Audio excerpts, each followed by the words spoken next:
watching Shalom TV, celebrating Jewish culture. Funding for Shalom TV has been provided by the following: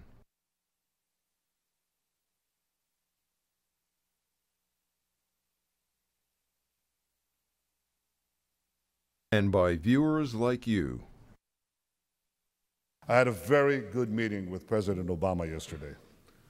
We discussed those issues that form the common bond between Israel and the United States. Those positive words spoken by Israel's Prime Minister Benjamin Netanyahu before a gathering of American Jewish leaders in the Grand Ballroom of the Plaza Hotel came after his most recent meeting with President Obama at the White House, a meeting which was in dramatic contrast to Mr. Netanyahu's March visit to Washington, when he was virtually ignored and dismissed by the president in an unprecedented diplomatic fashion. Has this one meeting changed the landscape for U.S.-Israeli relations, which many American Jewish leaders have felt has been distant and frosty at best? Does the warm reception Mr. Netanyahu received from the president, who went out of his way to avoid pressuring Israel on settlement policies, on Israel's nuclear capabilities, or on the peace process, while expressing support for Israel's security needs, including in relationship to Iran, signal a real shift in administration policy? Or is it all window dressing? For analysis and opinion, we're joined by a wonderful panel that includes Ron Skolnick, Executive Director of Meretz USA; Adam Dickter, Assistant Managing Editor of the Jewish Week, the mainstream Anglo-Jewish weekly of New York; Seth Mandel, Managing Editor of the Twostate, New Jersey's independent Jewish newspaper; and Rabbi David Nesenoff of RabbiLive.com, all expressing opinion on this week's Roundtable.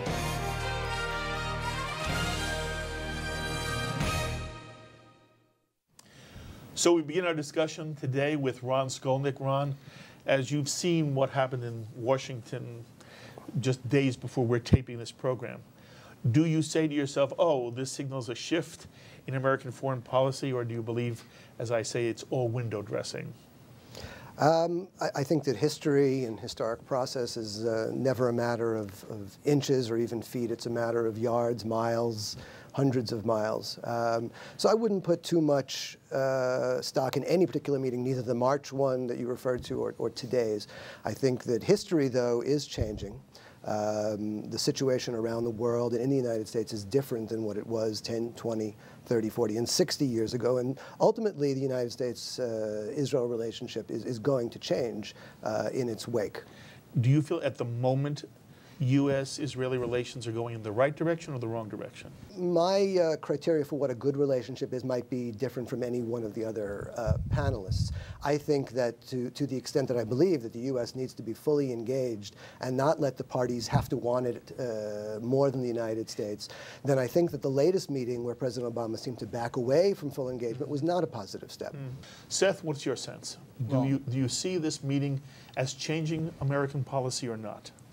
I don't think so. I'll tell you what, I walked out after last night's Prime Minister Netanyahu's speech at the Conference of Presidents last night. I walked out with Ed Koch, the former mayor, and this is what he told me.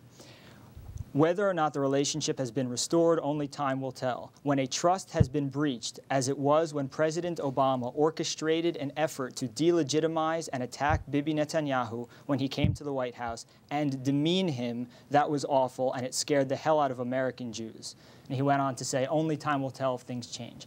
I think that that's as close as we get to a change in actual policy, is a change in tone. But it's clear that if the tone that we had before and the perception that we had before led American Jews to believe, in fact, what Ed Koch said they believed and that it scared the hell out of them, then a change in perception and in tone was certainly in order. And in that sense, it was certainly welcome. Adam, what do you think? A change in U.S. policy or not? I don't think there'll be a change in policy. I think that we'll see probably a little bit less emphasis on it, particularly until after the November elections. I think the last thing Obama wants now is a fight over this. I think he wants to smooth things out. I think that it's not a question of differences. It's a question of speed. I think Obama wants an agreement in place when he runs for re-election. And I think that's one of his top priorities. I think he wants an agreement between the Israelis and the Palestinians. Between the Israelis and Palestinians. He wants what every president, except George Bush, every president has wanted, which was to have progress in the Middle East under his watch. I think George Bush, for 8 years, pretty much let the situation languish. He had other priorities. I think he did feel in his heart that that the status quo was the best alternative. For whatever reason, he left it languishing. And what you have now is a return to the Democratic approach of Bill Clinton, where he wanted to get both sides actively at the table talking. But the real test is going to be when the settlement freeze that Netanyahu put in place, when that expires. What's going to happen next? Okay. I think that's a possible source of future tension between them. Whether he renews that settlement freeze, he's under a lot of pressure on his own government. He's got to worry about the 200,000 or so Israelis that vote who live in the settlements. And that's a big consideration. What will happen when that occurs, I think, will be a very big parameter of where the peace process goes from there, and the U.S.-Israel relationship. You heard Seth quote Ed Koch, who expresses what many have said in the Jewish community. And I'm now talking about mainstream Jewish leaders who have said that ultimately the straw that sort of broke the back of silence in the Jewish community was the way Netanyahu was treated when he visited Washington in March. And that people came out and said, we're just not happy with the way in which the Obama administration has adopted the Palestinian narrative when he discusses the Middle East. And in that respect, I'm asking you whether you feel this meeting has, in fact, tried to redress a balance. In respect to the fact that he's not dissing Netanyahu anymore, sure, he's not beating him up. I think one of the things that he thought he can do when he came into office was to gain the trust of the Palestinian side by having a little bit more distance for Netanyahu and showing it more than George Bush did for 8 years. I think that was what he considered to be a trust-building measure. Of course, it had the opposite effect on the Israeli side. Israelis are known to believe that they will make concessions if they feel America has their back. Israelis right now are very skeptical about whether America has their back. Okay. So, David, first of all, I want to remind everybody that you came to public attention because it was you who interviewed for a few moments Helen Thomas. And she just went off on Israel and Jews, and as a result, people now both know you. And I have to say, the response we've received at Shalom TV about our meeting together is one of the most, I don't know, expressive, and it was an outpouring of both interest in and support for you and of you and affection for you. And so I appreciate your coming back. I received it also, so I thank you. It was beautiful, and they said some nice things about you also. I'll send you those emails. Okay. So I ask you the same question. When you viewed the Netanyahu-Obama meeting, did you say to yourself, oh, this is a shift, or not really? Well, I live by tikva, by hope. So I always have to be optimistic. Certainly, he didn't throw him out of the White House this time. He let him stay, and he talked to him, and they spoke, and they said all the right words. And I don't take that as fluff. I think when people say the right words to each other, even if they're not overly emotional, that's okay. If you continue to support Israel with dollars and with deeds and with words, that's okay.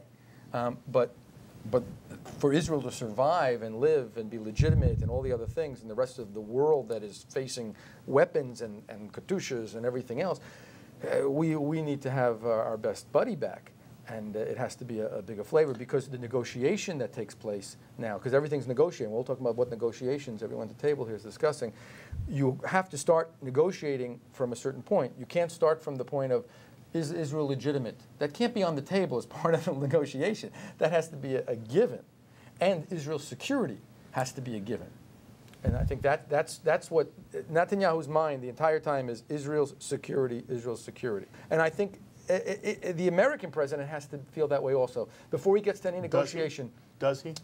I don't think back in March it was, because if you're worried about someone's security, if I'm worried about my wife or my child, their security, I take them in, and that I don't, the heck with the rest of the world, what they think or what PR is. I'm worried about that security.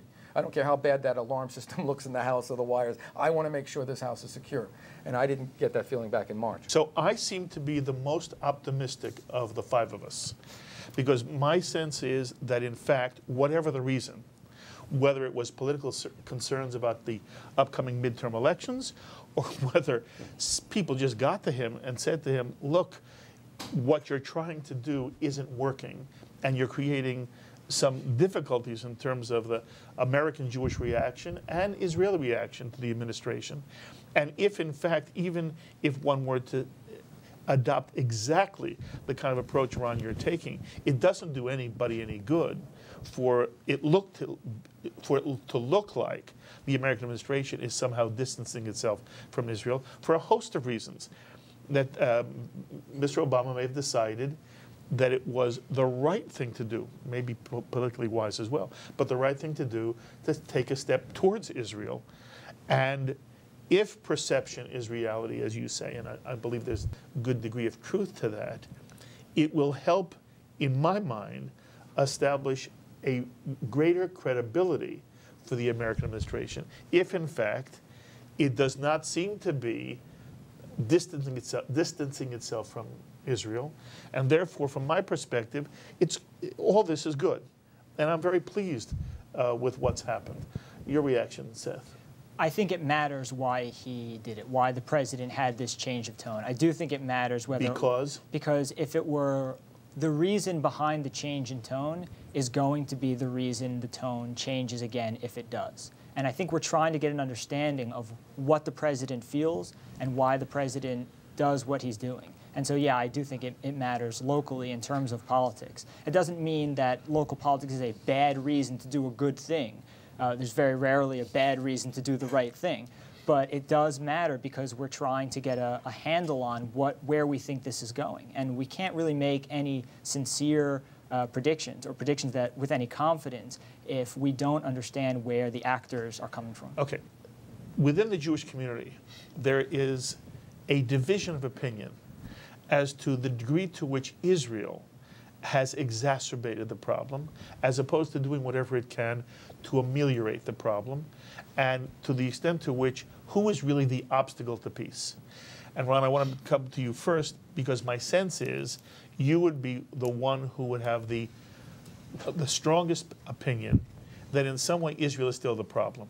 Am I correct? I think that Israel is part of the problem, as are significant segments of the Palestinians, as is American policy. And Israel's major part right now is continuing an effort to settle in areas that are, I'll put it in the most mutually acceptable language, that make it more difficult to create trust, make it more difficult to get significant negotiations going. And as a colleague of mine said, digging the hole deeper when really what we should be doing is filling it up. And how are they doing that? The number of settlement starts has been between 1,000 and 2,000 for the last 5 years. The number of settlers in the West Bank since the Oslo Accords, which I supported, but which left out any significant caps on settlement, has gone from 100,000 to 300,000. I'm not talking about East Jerusalem, which is a separate count, at least among Jewish circles. But within that time, to go from 100,000 to 300,000 settlers has not created very much confidence amongst people who, on the Palestinian side, who do want, and there are Palestinian people who do want to reach a two-state solution. So I think that one of the best things that Israel can do, both substantively in order to create trust, but also in terms of its reputation in the world, which is really taking a bashing in recent years, is to grab the bulls by the horn, take the initiative and say, and in a way to prove to the entire world, we don't want that piece of land. The best way, and perhaps the only way, is to say, we're ceasing all settlement there now. We're not going back after September. We're not going to do it, I don't call it a settlement freeze, I call it a settlement chill or a deceleration, because there were a lot of exceptions to the rule. But really to take the initiative and show the rest of the world we stand for peace because we're stopping that policy now. And just to clarify for our audience, the settlement moratorium, the settlement freeze moratorium, which is to end in September, how does that play into your saying that in essence Israel has not done things to show its goodwill vis-a-vis settlement growth on the West Bank? Well, what you have is two people that don't trust each other. At the end of the day, two people squabbling, two peoples that don't trust each other. And both sides have done numerous things to cause that lack of trust. And notwithstanding, and again, I don't really mean here, and I don't like to be placed in a situation where I'm presenting the Palestinian viewpoint, because I'm not. I'm presenting my interpretation of a pro-Israeli viewpoint. But from talking to Palestinians and reading their literature. And unless we do that, unless we communicate, we're really not going to understand. When they see the settlement enterprise tripling during the time that Israel's talking peace, what they think is that the mouth is speaking good words, but the hands are the hands of the settlers. Has there been a settlement moratorium as far as you're concerned? I don't call it a moratorium, I call it a chill. And I think as right now I see it, it's going to be lifted in September, and it's going to be a very negative development. And you consider it to be what, meaningless up till now? I consider, you know, we just had the tax incentive for home purchases, and we saw that everyone moved up their purchases to March and April, and then the housing market declined in May and June because the tax credit ended. The moratorium, if it's going to be followed up by just a return to where we were, to a status quo ante, then really what we're going to see is a lot of okay, but you're worrying about the future. A lot of construction. No, because there was already a ramping up of construction before the moratorium. Okay. Has the moratorium been honest? Has it been honest? I think if you read the documents, it's been honest. It's been partial, but it's been honestly partial. Okay. Two things. Sometimes they say they're building settlements when there's a settlement there, and they're building another apartment, or they're finishing an apartment, or they're allowed to have a permit to go and do some more work on the apartment. So it's not always that they're breaking ground and building another 1,000 buildings. Sometimes it just means that they're actually continuing to build an apartment. Is that what you mean by settlement growth? Look, there's settlement growth of the kinds that he just mentioned. But that's not what was bothering you. All of the kinds bother me, quite honestly, because the more people we put in, the more we're going to have to take out. We, the state of Israel, will have to take out. You mentioned a number of new settlement starts. That's what you referred to a moment ago. You weren't talking about enlarging existing settlements. No, I was talking about official settlement construction, the question of unauthorized outposts, the machazim, which even Israel says shouldn't be built but isn't doing anything about it. Well, Israel takes down settlements all the time. Excuse me? Israel takes down settlements all the time. It takes down the outposts that were supposed to have been taken down, have not been taken down, even after Supreme Court rulings that they need to be taken down. They are doing a little bit better at taking down incipient new outpost efforts. But the outposts that were there when it was promised to President Bush that they would be taken down are all still there. Okay, but I still want to understand. Your argument was not about settlement growth within settlements. Oh, yes, yes, it was. That's what you were referring to? Oh, most definitely. And in addition to the outposts, sure. When I claimed 1,000 and 2,000 starts, I'm talking about within what Israel calls authorized settlements. Okay, so you weren't saying to our audience that Israel has started 1,000 to 3,000 new settlements on the West Bank. No, I'm sorry if that was, no, 1,000 to 3,000 housing starts, apartment starts. Okay, and so what upsets you is if they want to add another floor to a building, as much as starting a new settlement. No, what upsets me is trivializing what 1,000 to 2,000 starts means. It could mean 4,000, 8,000 people a year. It means that the tripling we had in the last 20 years, we might see tripling in another few years. But if they're building up, not out, then how is that encroaching on Palestinian or land that will be Palestinian land in a future state? If they're building up, not out, how does that If they're building another floor into a building, if they're building within a community, how does that take anything away from what the Palestinians might have in the future? First of all, Israel might be building in an area that will have to be evacuated in the future.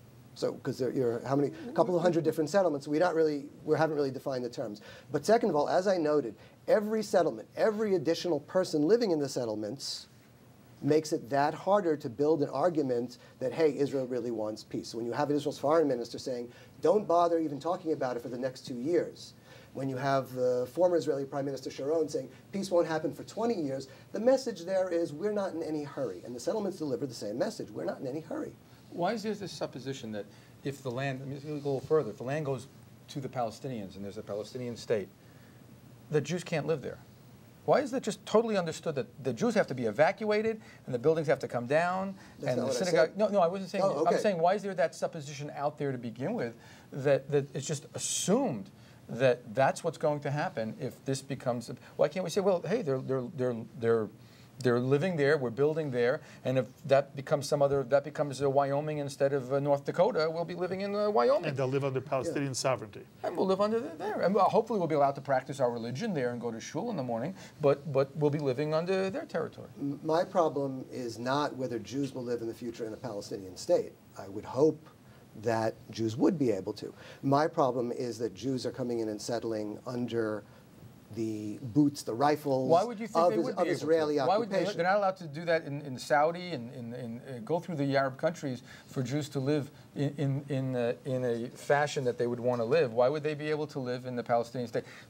We removed soldiers from Gaza. We didn't leave Israelis there to stay in their homes and stay there. Oh, we'll be living on the Gaza rule. Am I optimistic that would happen? I'm less optimistic every day goes by, and Jews are living there by dint of occupation. I think that's undermining the Jewish claim to live in a Palestine in the future. Would I like it to happen? Yes. What I'm opposing is not the fact that Jews live there. Settlers are coming in with the backing of Israeli occupation, not by the agreement of the people who are living there. That's what's breaking down trust. I would very much hope. The agreement of which people they're living? The Palestinian people who are living there. When Israel entered the West Bank and the Gaza Strip in the war in 1967, we did not have Jews there. What do you mean we entered? We entered. Israel, we. What do you mean we entered? We didn't enter. We were in a war. We fought a war. Point taken. When Israel, well, the Israeli army entered. I'm sorry if that's not, that's not a phraseology that you like. When Israel responded to threats and the war broke out. When Israel was attacked. No, look, there was no obligation, by the way, to stay, and the Israeli cabinet discussed this after '67. Today we take it as a given that Israel had to, by dint of the war in 1967, had to stay in the West Bank and in Gaza. That should not be an assumption. Israel did debate at the time whether there should be an immediate unilateral pullback. Absolutely. In fact, my understanding is Levi Eshkol was really ready to give back virtually everything that had been taken in '67, and they went to Khartoum and said no.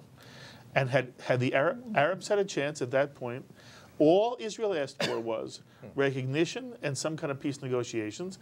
And we all know the story. The Arab League went to Khartoum and said, no peace, no recognition, no negotiation. There's blame on all I'm sides, under the belief that if Israel thought that there would be some kind of peace and security, talking about negotiating, they want to build, not build, they would move to one block on Hayakon Street in Tel Aviv and live there and give up everything if they just knew. I'm giving a little exaggeration, but you know what? I've heard it from Israelis. I've heard it from all different wings of Israelis. If they really knew, and because they keep doing it, they keep giving up this, they give up Jenin, they give up Gaza, they keep doing it, just waiting to see a little day that a Qassam rocket doesn't go flying over. The Israelis are the first ones to go, oh, okay, we're ready, we'll go do it. So they're not given that. It's not happening on that side.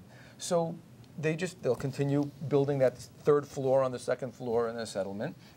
Happy to see maybe Olim Chadashim from America coming over to help be part of this new baby country, and continue to keep doing business as the best they can with watching their security, and hoping that maybe one day somebody will come to the table and say we'll take another 75% of your land, but we will give you real peace.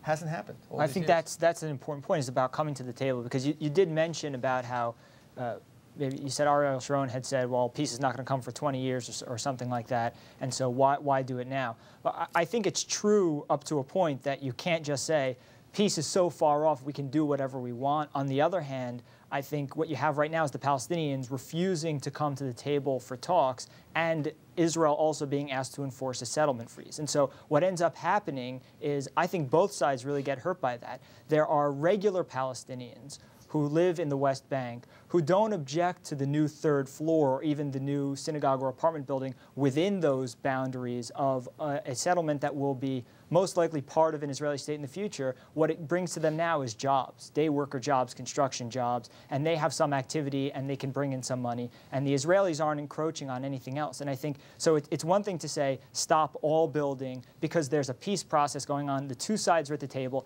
Everybody stop. We're face to face. Let's you and me talk it out right now, hammer something out and go. But what the Palestinians are doing are saying, no building within even existing settlements that even we recognize will be part of Israel someday, and no, we're not coming to the table. And so I think it's important to say that you shouldn't say peace will never happen or peace won't happen for 30 years and so we're not going to do anything. On the other hand, you should act when there is no peace process going, at least in order to spur negotiations. There should be life happening within these communities instead of waiting for the Arab League to approve Mahmoud Abbas's request to sit down and speak with the Israelis. You know, great leaders always have to do unpopular things. Netanyahu made a very unpopular move when, in some segments of Israel when he imposed the housing freeze. If he continues it, it's going to be unpopular too.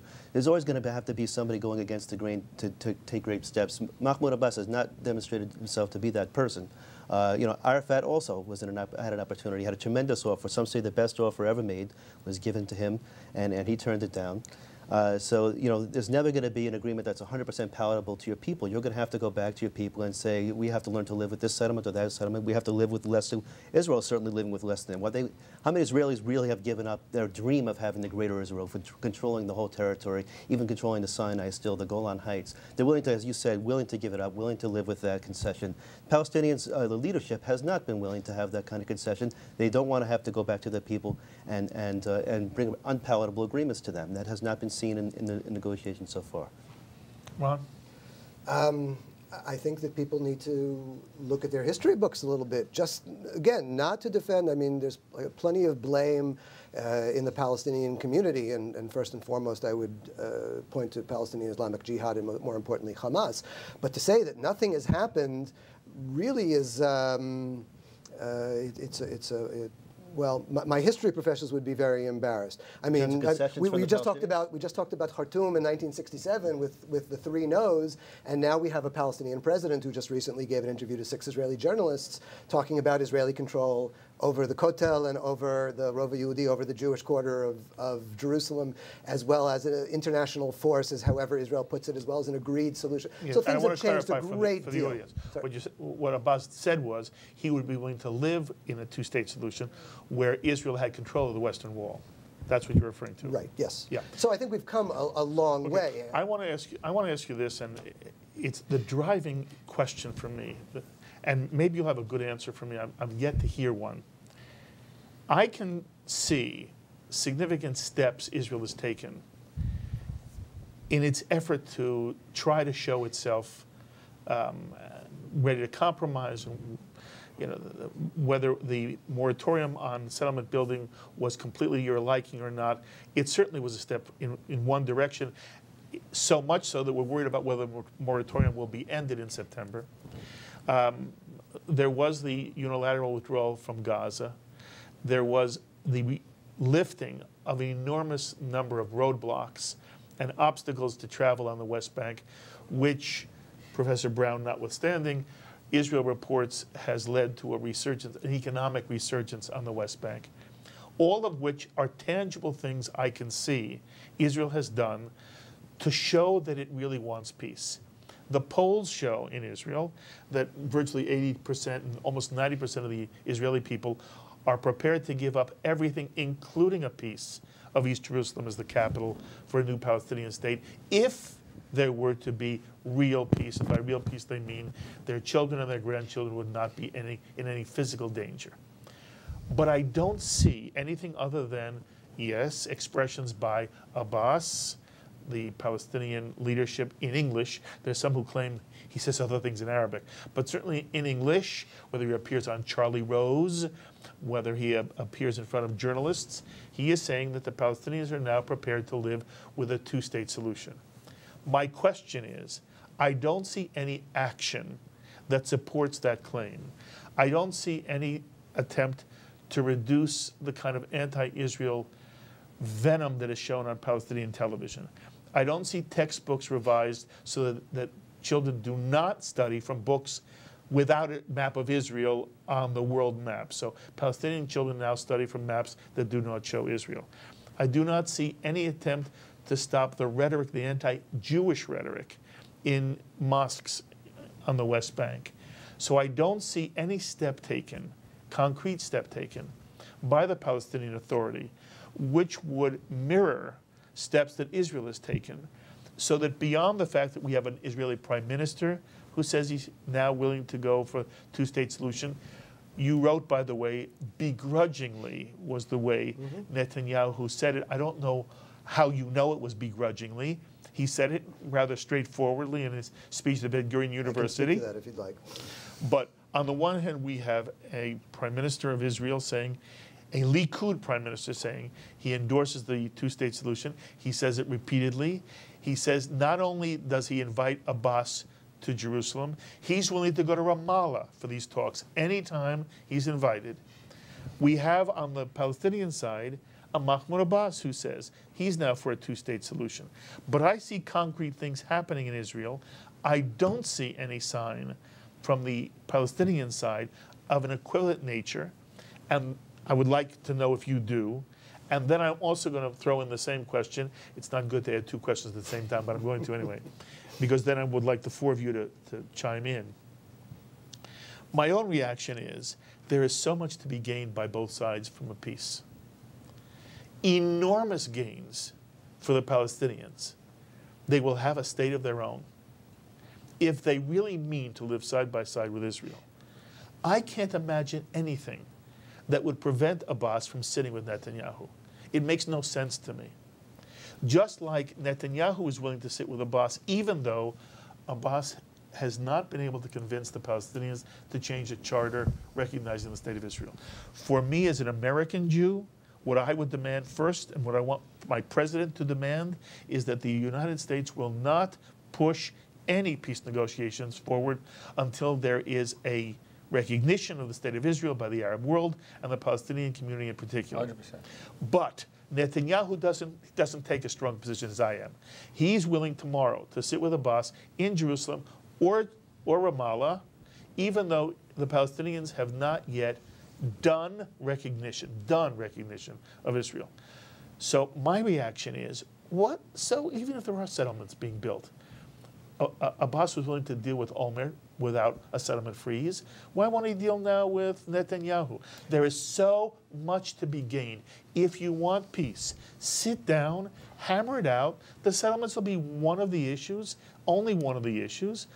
Water rights, air rights. Is the boundary really going to be the 49 armistice line? Or will there be some modifications? What will happen to the settlements ringing Jerusalem? Will there be a swap? What do you do with the Palestinians who claim that they have a right to return?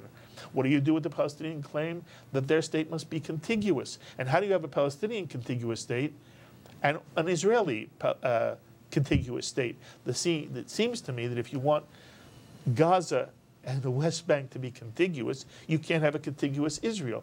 All these things have to be negotiated. But sit down and negotiate. And I don't understand why Abbas doesn't say, I don't care what's going on the ground right now. We have a chance for peace here. We have a president who wants peace. I've got a Likud prime minister saying he's willing to go for the two-state solution. I'm there. So my two questions for you are, number one, can you give me an example of what the Palestinians have done to change policy that is equivalent to what Israel has done? And two, why in the world won't Abbas sit tomorrow, regardless of whether settlements are being, a third floor or a fourth floor is being built on a settlement? Can I start with the any way you want. Again, not to be, and I don't think you're trying to pigeonhole me in the role of Palestinian spokesman, but I think the difference between the Olmert government, which built settlements in many ways more than the Netanyahu government, and the Netanyahu government is that Ehud Olmert went to a process, it was called the Annapolis Conference, Annapolis process at the time, and they made significant progress towards a solution. And as prime ministers in Israel like to say, if I'd only had a few months more, I would have finished the deal. It's possible.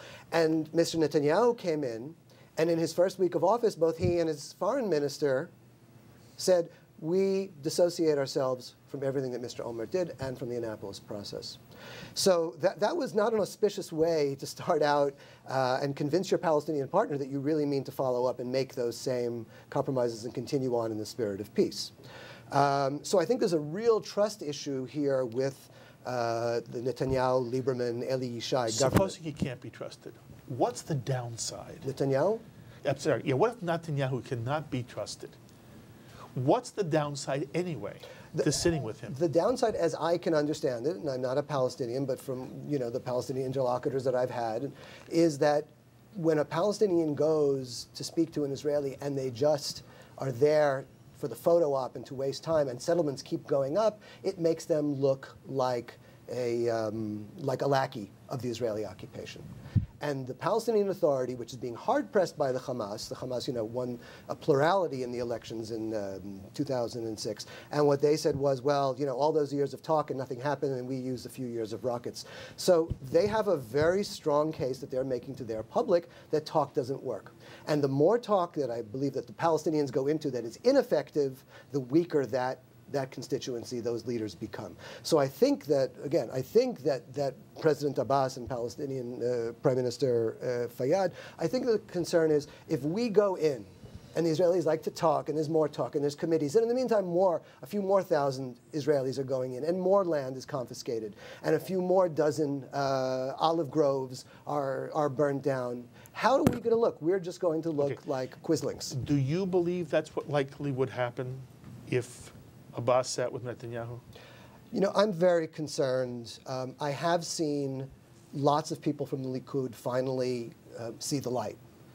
Mr. Olmert, Ms. Livni, they've come around, Mr. Meridor, who left the Likud and now back, and they all seem to be finally seeing what the left said many years ago. I'm not sure that Bibi Netanyahu is there, quite honestly. Okay, but you're not sure he isn't.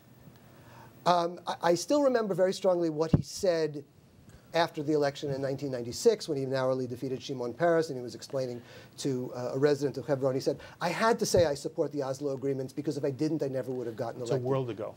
It is a world ago. Ago. But I'll tell you why, and you sort of referred to what I said about what I wrote, that he begrudgingly accepted the two-state solution. My sense from Prime Minister Netanyahu is that he regards the Palestinians as interlopers. And as long as he is going to give off that narrative, then I have very great concerns that he can look at the Palestinians as equals, as people with equal rights, with, I would say, equal claims, but legitimate claims that have to be dealt with in an equitable way.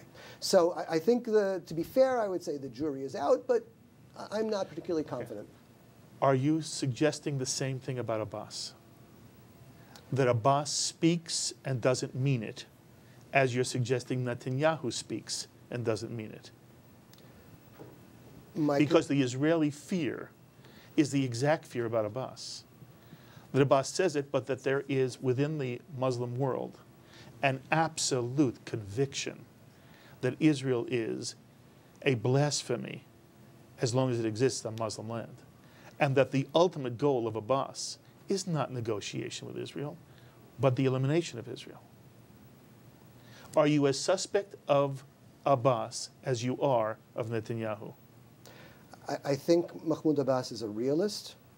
I think that as a Palestinian nationalist, he's not somebody who says, oh, it's wonderful that the Jews, the Zionists came here or came back. I think any reasonable Palestinian nationalist, not somebody who wants to serve the Israeli regime, is going to have the feeling that this was Palestinian land. Jews are interlopers. And so I think Jews are interlopers. But I think that in terms of facts, you were talking about facts on the ground, I think the bigger fact on the ground in terms of who is still trying to seize more land right now from the other is the Israeli settlement enterprise. But Jews are interlopers. You understand that's the Abbas attitude.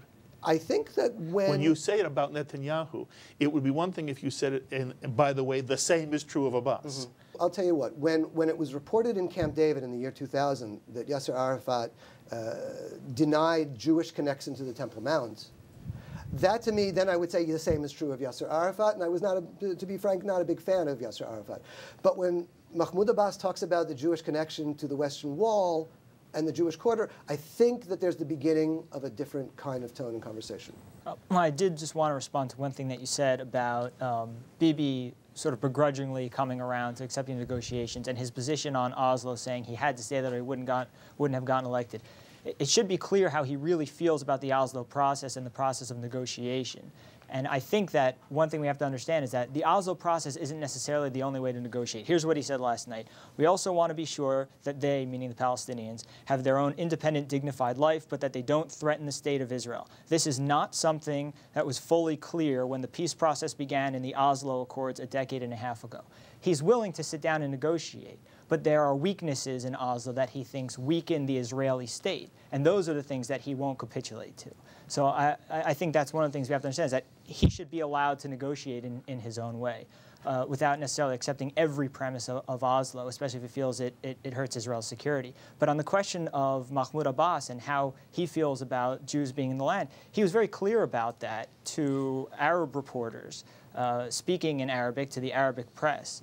And as is often the case, the Palestinian leadership says one thing to the West and one thing to its own people. And he was asked about recognition of the Israeli state, of a Jewish state, and he brushed off the question. He had a fairly obnoxious, sort of sardonic response to it, which was, "What is that? What is a Jewish state? What is an Israeli state? I don't have to countenance that. I don't have to define it. And I don't have to understand it. And I don't need to support it." That was his response. So he, in private, he has shown that his beliefs are, maybe he will negotiate, maybe he won't, but he certainly does believe that the Jews are treading on Muslim land. Now, there are certain cases that do show that supporters of Mahmoud Abbas and Fatah are significantly less radicalized, you could say, than supporters of, say, Hamas or Islamic Jihad. That doesn't mean that Mahmoud Abbas is not on the public record as a Holocaust denier and supporter of terrorism that he is. It's just to say that he's better than some of the alternatives. But since we're speaking about motives and what's in people's minds, I think Mahmoud Abbas has made pretty clear that how he feels about the Jews and the state of Israel and Jews having a state on that land. And he's certainly not happy about it. And certainly he is more practical in some terms. He tried to convince Arafat that the Second Intifada was a bad idea, practically speaking, not because he didn't want Jews attacked, but because he felt it would result in a devastated Palestinian economy, which it did, and lots of Palestinian deaths, which it did. How do you deal with the fact that Abbas is now saying Israel can have the Western Wall? I think what the Israelis want to know is that Mahmoud Abbas believes in the future of a two-state solution, that it can and will happen on his watch, and that it's something he can agree to. And I think that when he speaks so generally and so theoretically, it's not really all that convincing. Do you believe that Netanyahu is committed to a two-state solution? Absolutely. Do you believe that Abbas is committed to a two-state solution? I'm not yet convinced. Offhand, I don't care if people think that each other are interlopers or not. I don't care what they think. They can, keep it to themselves as long as their deeds prove something. But I'm worried not if they think they're interlopers. I'm worried if this guy Abbas is thinking, like Helen Thomas, interloper and get the heck out and go back to Poland and Germany. Do you trust that Netanyahu wants a two-state solution? I trust that Netanyahu wants anything and everything if he can really bring about shalom, peace to Israel. Okay. Do you believe that Abbas wants a two-state solution? No, I don't believe that. Because? Because I think inside the mind, there's something there, innately, organically there, that says, get out. Get these people out of here. And I can't go back to my people and tell them anything but I got them out. Adam? I think we're all looking at Abbas as kind of the best of the worst. But the fact is his situation is not much different than Arafat's. And that is that he has to deal with a much more tough Palestinian street than Netanyahu or any Israeli leader has to deal with the Israeli street. Israelis are able to really remove themselves from the conflict. If you go to Tel Aviv, if you go to Ashkelon, often you don't even think about the West Bank, and it's easier for them not to. The Palestinians have to live with it every day. They have to live with the occupation. They live with the fact that they have to get clearance to travel and that they can be subject to inspections all the time. They live with it. It's an indignity to them. And you have to respect that we would feel no differently if we were in that situation. So he has a much more tougher street and a tougher cell to bring that home. Abbas does. Abbas has a much more tougher cell. Now, you mentioned before about Obama speaking in Cairo about the Holocaust and saying that as a way of reinforcing the talk. The problem is, I think he does a disservice when he says that, because, and also going back to Helen Thomas, when people think of Israel only going back to the 1940s or even the 1930s or even the 1920s, that's a disservice because it takes away the entire historic connection of the Jewish people to the land of Israel, going back thousands of years. So when Obama says that, that's red meat to the Arab world, because they think to themselves, and to the extent there's an echo chamber, Ahmadinejad even said that. Why does the Holocaust have to impact it? The Palestinians didn't kill the Jews. Palestinians didn't build Auschwitz. Why do we have to suffer for it and give up our land to accommodate the Jews? So when they think, why blame them if you look at it purely in those terms? You have to think back to Israel as being the homeland of the Jewish people, going back thousands of years. It's in all our prayers. It's in all our literature. Israel is not a phenomenon of 1920s on. It's a phenomenon from 2,000, 3,000 years back. So I think to the extent that does Abbas want peace? Sure, he wants some kind of a peace agreement. But as I said earlier when we first started talking about this, I think that he's emboldened by the new administration. I think he has a right to be emboldened because I think that he can think to himself, what if I hold out 4 years? What if Obama's in the second administration and he's a lame duck and doesn't have to worry about the voters again? That's what I think the golden prize is for him. If he can hold out to that second Obama administration, I think his chances of an agreement that favors him are much better than if he tries to push it through now. I think the equation that we haven't mentioned is Abbas doesn't represent all the Palestinians in all the regions. And how can you negotiate peace with somebody when the other 50% don't recognize you and want to kill you? Good point. So we have Hamas here. He doesn't represent them. I'm sitting, it's like you're sitting down for a negotiation with somebody that's not even part of that company. So he's going to offer you a contract. He doesn't even represent anybody. So that's a major problem that they in-house have to work out. We don't even see that being addressed. Everyone just wants to, sit down. Reminds me of, which president was trying to get everyone to sit down for, we want to have, peace for Christmas. And the Jew and the Arab looked at each other and said, what's Christmas? They're pushing for this thing that the things take thousands of years in that region. They have run at a different clock. And you have to take care of some very basics and some real foundation before you get there. And we have to sit down with all the correct parties. Ron is suggesting that one of the real obstacles that prevents Abbas from sitting at the table with Netanyahu is Israel's continued settlement policy. There are many Jews who believe that Israel has made a terrible mistake in the settlement policy, and that settlement policy so undermines Palestinian confidence that Israel really wants a peace, that Israel talks peace but doesn't really want it, or that the Netanyahu government really doesn't want it, that settlements are in fact a real obstacle. And I'm asking you to respond to that. I'll respond to that. I've been to the shuk, the marketplace. And when you negotiate in the old city, any shuk, it could be in Beersheba, you go to the marketplace, you can go, go to a flea market. And when you negotiate with somebody, they give something up, and then you go, okay, what's next? If I believe if the settlements, if they stopped building, if they took them all down, if you never saw one settler in that region, there would be, you don't think there would be another issue that would come up and say, we're not happy until Golan Heights. What I also hear many Jews say, settlements are not the issue. And if tomorrow there was not only a settlement freeze, they started taking the settlements down, it wouldn't change the underlying argument from the Palestinian perspective. It would not bring Abbas any faster to the table. I assume you think that that position is wrong. I think not only is it wrong, I think that the settlement policy is putting Israel in such a precarious situation. People look at what happened in Europe over the last 20 years and they roll their eyes and they say, oi Gewalt. But what's happened in Europe, I'm sure there are anti-Semites running around in England and France, but they are able to mine disaffection with Israel because of this policy. Israel's move over the Green Line is eroding support for Israel within the Green Line. And it is a toxic presence that is not going to stop. I mean, you're talking about a sort of domino effect. The problem of the domino effect is that Israel, that I support, that I want to see exist as a peaceful nation based on the 1967 borders, is in danger because Israel is sticking out its neck to say the settlements are no different than Israel itself. Well, if the settlements are no different than Israel itself, and the settlements are illegitimate, as most of the world believes, then Israel is illegitimate. I'm saying let's stand for Israeli legitimacy by saying, you know what?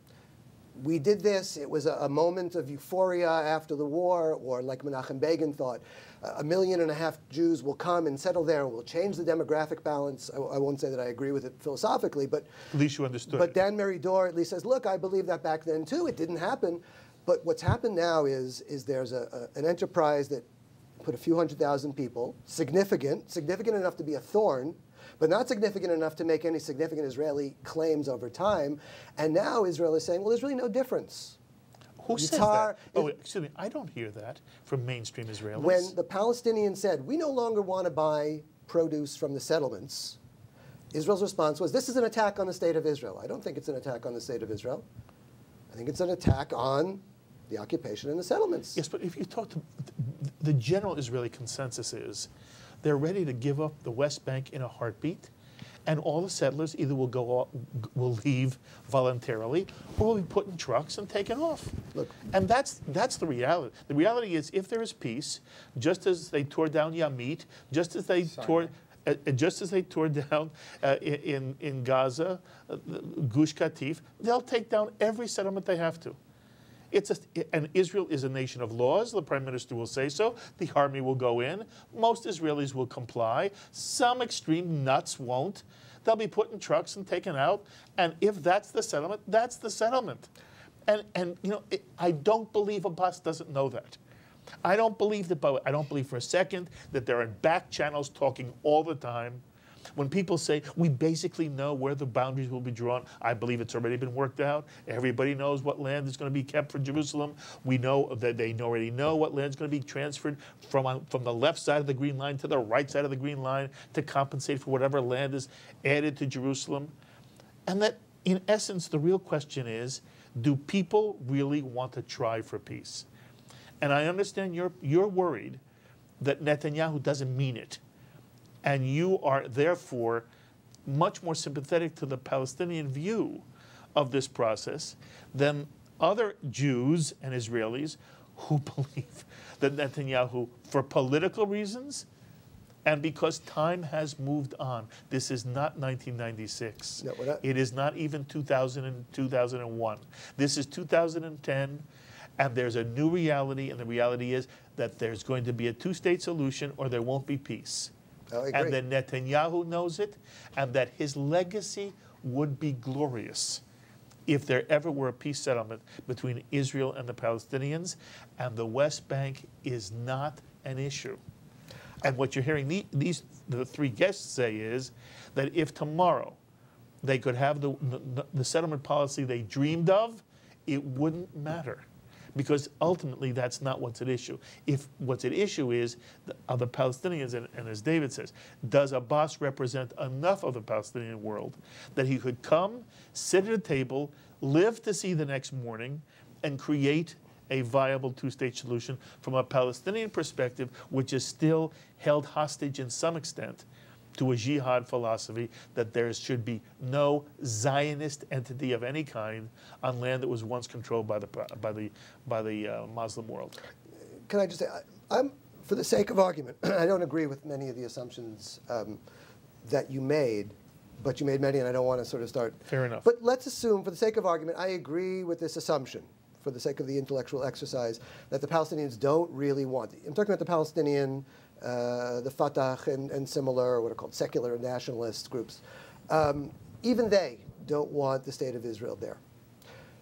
Even if that's true, don't I want, don't any of us want the state of Israel always to be on the side that can put its head up and say, yes, we want peace, yes, and here we can prove yes, it? I do. And don't we think that the settlement is really undermining Israel's image as a state that is seeking peace? Not the moment that Netanyahu put a moratorium on it. What if the moratorium ceases in September? I don't worry about that. If I am if it ceases in September, it's because for whatever reason, Abbas didn't want to come and say, a friendly wager. It'll be extended. Well, okay, a friendly wager. A friendly wager? A friendly wager. But I'm saying to you that Abbas has all the time he needs during this moratorium, if the settlements are really the issue, to come and sit. And if he does it, it's not the settlements. There is so much to be gained for him. I'll tell you what the heads of the Likud, Shas Yisrael Beitenu, National Union Party said regarding the settlement freeze. They just said, ending the freeze at the set date is the minimum required to maintain Israel as a sovereign state and preserve its vital interests. You know, they have a legitimate opinion. I just have to say that I completely disagree that the settlements are a vital interest to the state of Israel. I want a two-state solution. But why are you disbelieving what they're telling you? I want a two-state solution because it's the right thing to do. Mm-hmm. For me, it's not a demographic issue. If there were no demographic issue, it's still the right thing to do. I want Israel to share the land because it's the right way to settle a dispute between two peoples. Mm-hmm. I do not believe that there's an equal desire to share the land. When I say equal, I'm not saying that there aren't any Palestinians who want to share the land, but I have not heard or seen a comparable expression from the Palestinian world, and I never heard you give me an example of something concrete that Abbas or the Palestinians have done that would show that in fact they do want peace. The Palestinian Authority, first of all, has gotten high praise from Israeli security over restoring law and order, becoming a much more professional gendarmerie or army in the West Bank. How is that relevant to its relation to Israel? When in an area where law and order collapses, as it did in Somalia, for example, extremism flourishes. So Israeli security establishment is very interested in the Palestinians being able to control. But that's to their own self-interest. I want something which is in the interest of the other side. When Israel does a settlement freeze, it's not... I think that's in Israel's interest. I understand, but those who do it don't, and they do it anyway. When Israel takes down barriers on the West Bank, it's for the sake of the Palestinians. So what would you have them do? I mean, I'm just not sure. I gave you an example. I want Abbas to speak out against about the way in which Palestinian television vilifies Israel. I want Palestinian textbooks to put Israel on the map. Do you want Israeli television weather maps to have a Palestine? Because there's all Eretz Yisrael. There's no Palestine yet. There's no Palestine yet. But that's not fair. There isn't. It goes back to David's point. Are we creating two states anew?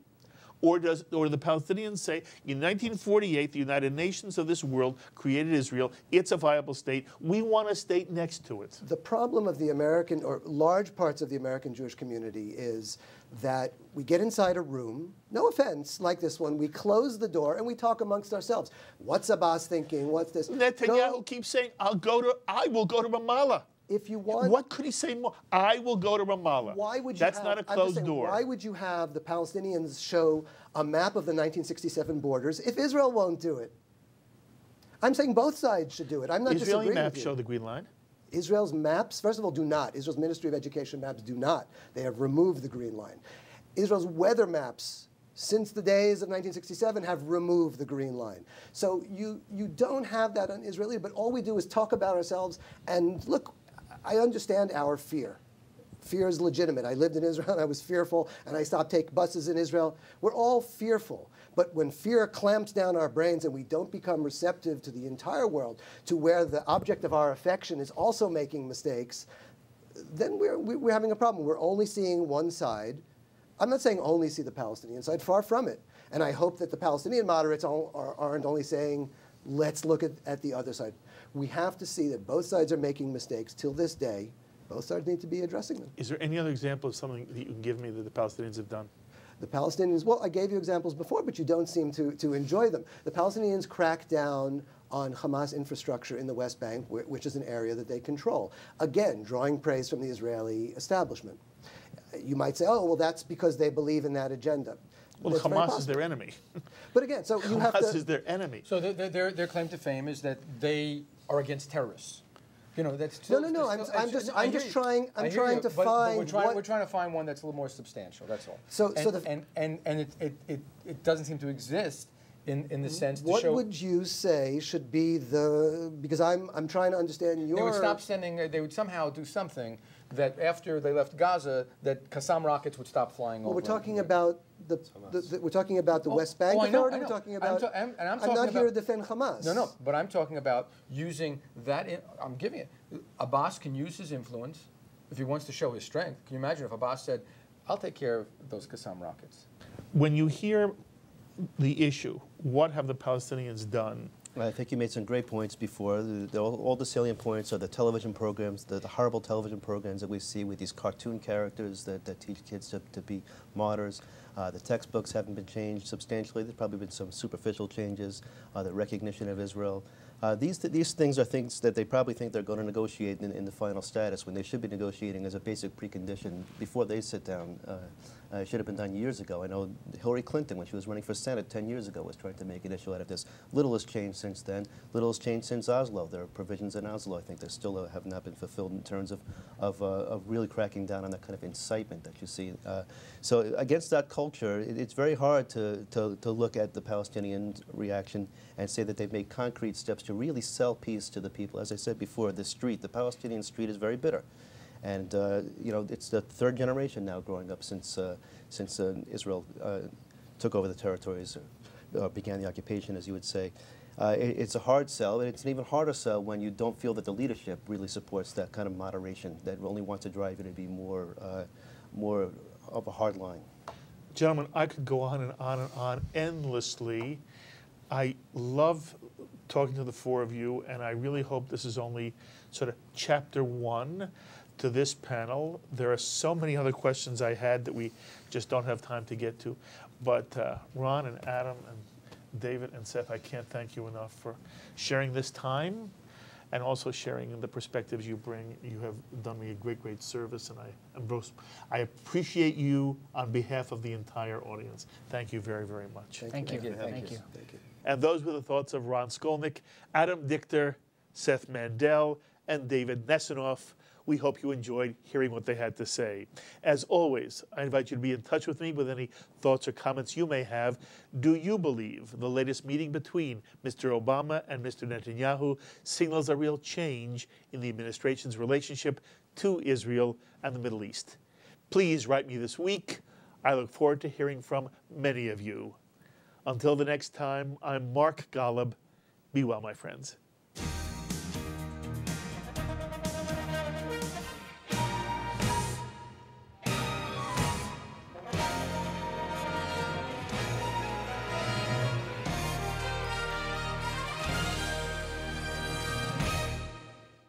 We would be pleased to send a complimentary DVD of this program to anyone who can send a tax-deductible contribution of $36 or more to the nonprofit organization Jewish Education in Media to help support our programming.